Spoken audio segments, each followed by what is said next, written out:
Hi everyone, it's QuickyBaby and welcome back to Water Tanks, and today we've got the pleasure of watching Podnamiti Mnie Veki, who name translates as to lift up my eyelids, which is a reference to the famous Voi film. Thank you to Tanya for that explanation. Playing in the M4A3 in bracket 76W Tier 6 American Premium Tank. This is a copy of the EZ8. Lots of you will know the Tier 6 American Tech Tree tank. It was available and is still available as a reward for the D-Day Battle Pass that's going on, where you could get 3 Tier 6 premium tanks, the other 2 being a copy of the ARL and also one of the Churchill 7 at Tier 6, and you could collect them. And so if you like this game today, it's still not too late. You've got like about a month now, 30 days to try and get through 50 stages. And the best way by far to be able to get through the Battle Pass is to play about an hour every day. Sounds like a lot, but it's better than... It just cuts down your grind time dramatically if you do your daily missions. Anyway, I digress. I should focus on lift up my eyelids and what they're going to achieve today. So firstly, I want to talk about the build that they're using here. They're going with vents, coated optics, and an exhaust. And it's going to really pay off later on in this battle. Playing a build like that for long-range engagements is definitely one way to play the EZ8. This tank has great damage per minute, so it's definitely a tank that I like to build a gun rammer into. And the vehicle is one of the only Tier 6 mediums that can also use vert stabs, which allows it to just really blaze away. The vents will also help, but if you do a build without coated optics, the vehicle's 370 meters view range, it can't really, even with a premium consumable and a decent crew, get up to a truly healthy level of view range. But this build is going to allow Lift Up My Eyelids to just make plays that the tanks can't. And it really would recommend investing on your mediums into a camo build, not as maybe the main that you play with, but a second build, which you can switch out with 2 sets of equipment at the beginning of the battle. So Lift Up My Eyelids is showing you the great gun depression this tank has at 12 degrees. However, showing that they weren't quite able to get just enough behind the bush there for it to get fully transparent. So I'm not sure whether it was that or it was alternatively one of the vehicles above that managed to catch them out. Talking about caught out, it doesn't look like Lift Up My Eyelids wants to be caught out in this position, as they're immediately going to start to drop back. That position they were in at the start is really good for getting early vision against your opponents to spot all the ones that want to make their way towards the west, and also for getting opportunity fire at anything in towards the town. But that position, once your opponents manage to get the high ground, yeah, you don't want to become Anakin in that scenario. You must get out of there. And now, look at this. Wow, this is the kind of position that you want to find yourself in. Blazing away against some big fat heavy tanks at decent distances. And while this vehicle has atrocious standard penetration of only 128, its gold pen at 177, at least that's significantly better. But even 177 pen at Tier 6, it's not great for a medium tank. For example, the Cromwell, which is possibly the closest competitor to these kind of like Tier 6 American medium tanks, has I think over like 200 millimeters of gold pen, which is probably one of the reasons why the Cromwell Berlin is one of the best kind of like Tier 6s that you can play, because even when you get into those Tier 8 matchups, it doesn't seem to matter.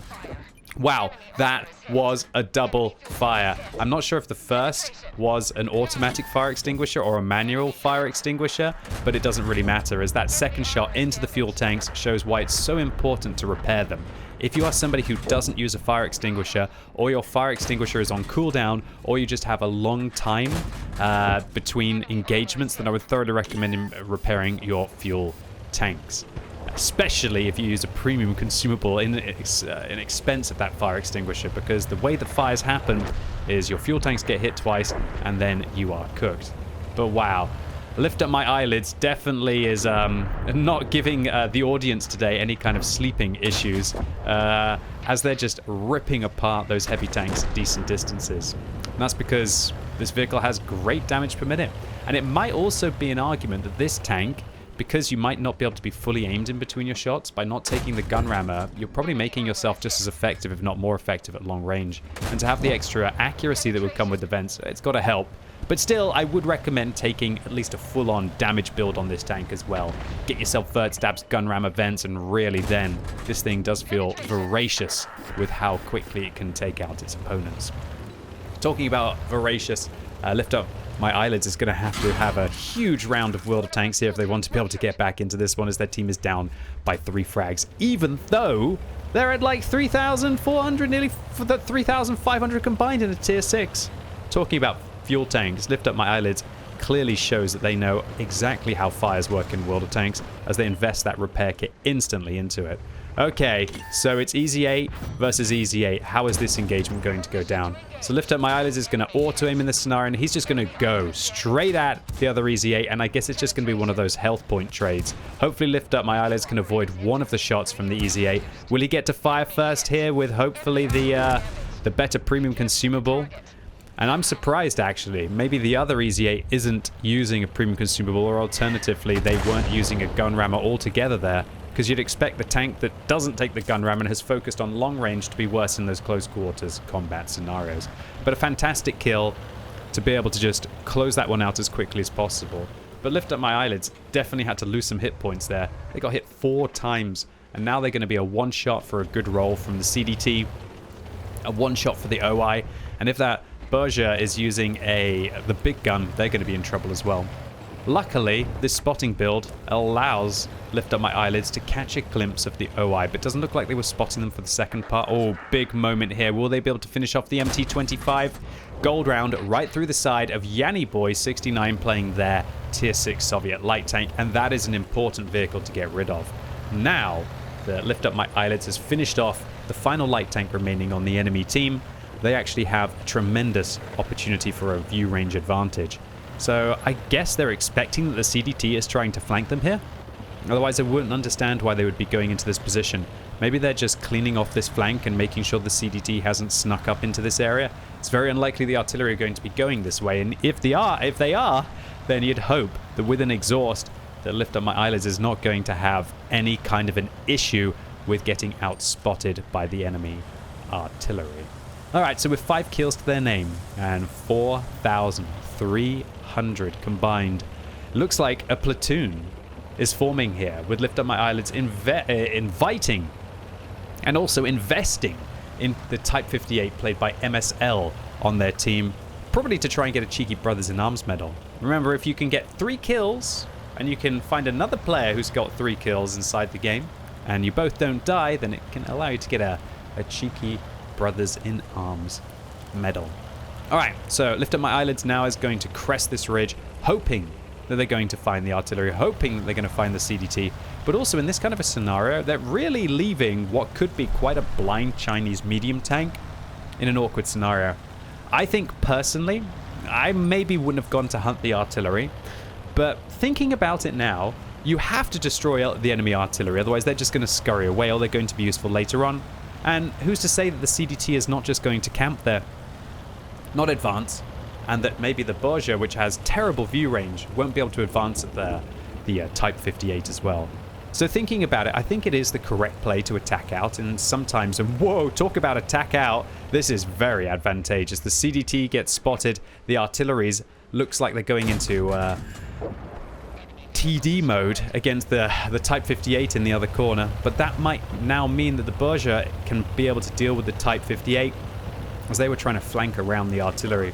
And unless the AMX 1353, who looks like they misses a shell, or maybe that was the artillery on the enemy team, helps the Type 58 out, it looks like they've got caught. So a good result and a bad result here for Lift Up My Eyelids, managing to finish off the CDT on the enemy team, but also losing the final remaining tank on their team, and now they just got to work with the self-propelled gun.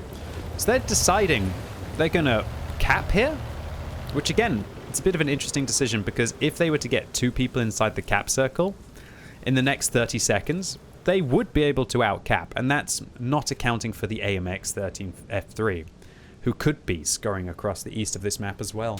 But at least he's got this buffer zone right now. He's got the AMX-13 F3, who's in that dip. So if they do decide to push... And yeah, I don't like that play at all. If you go and you make your way into the cap circle, I would think you just stick it out. You don't just faff there for 30 seconds and allow the enemy team to know your position exactly, and then to get a stronger hold on the game. I think Lift Up My Eyelids, they've had a fantastic game so far. In these kind of situations, it's not useful to double guess yourself. You want to create a win condition and go with it.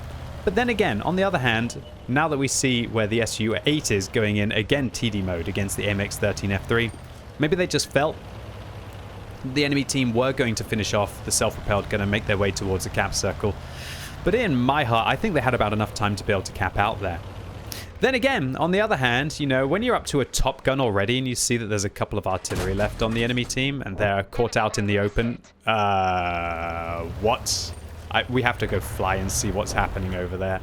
It actually looks like the SU-8 dropped off a cliff, but it managed to get their vehicle turned around to deal with the AMX on Lift Up My Eyelids' team. And it doesn't look like the AMX was even facing the right way. I'm not sure if they were AFK in that scenario, or maybe they were just getting bullied by the larger Soviet self-propelled gun.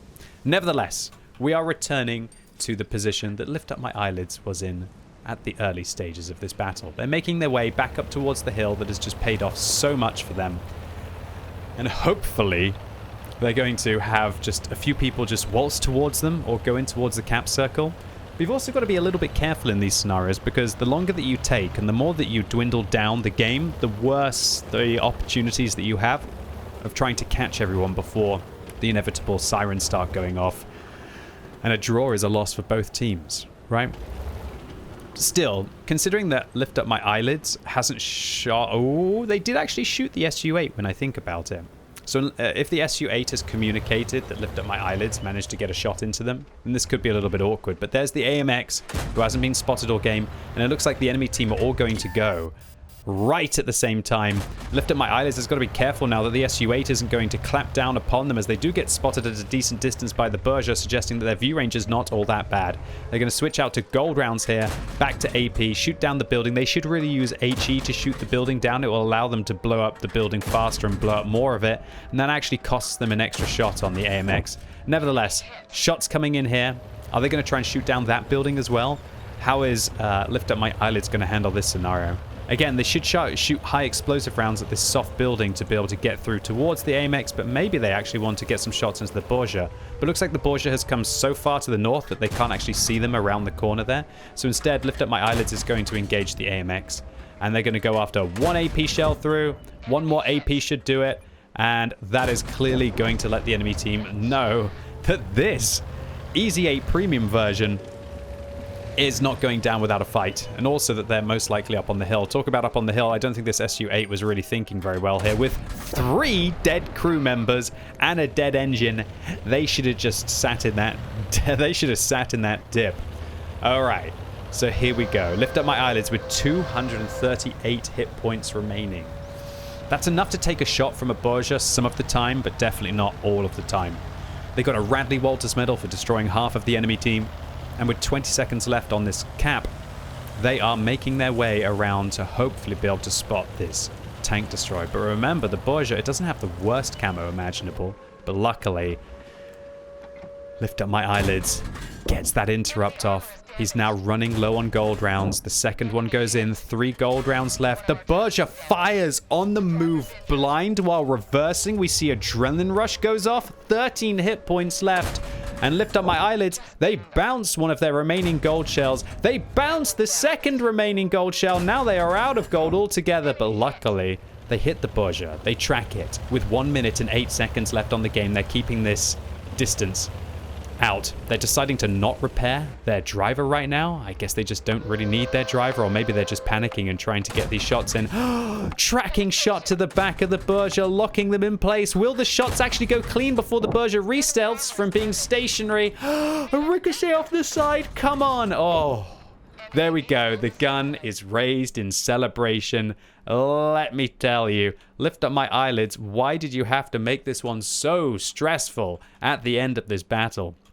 Nevertheless, this was a monster carry in a vehicle that it's practically a tech tree tank. Well, it is a tech tree tank. It's a clone of a tech tree tank, but it's also a really cool opportunity for everyone to get a premium version of this tank if you've been smashing through the battle pass. This was a fabulous game, showing you all of the strengths of focusing on long-range gameplay, outmaneuvering your opponents, and also, importantly, outplaying them through knowledge of vision mechanics inside World of Tanks. But I tell you what, boy, did that full reverse blind fire from the Berger nearly end up with one of the biggest heartbreaks I think I've ever seen. Nevertheless, Lift Up My Eyelids manages to get a Radley Walters medal for those 9 kills, a Pascucci's medal for dealing with both of the self-propelled guns, a Scout medal for spotting 10 out of the 15 players on the enemy team, a Defender medal for protecting the cap circle, and a High Caliber for dealing. And as this is a premium tank, even without a premium account, Lift Up My Eyelids managed to just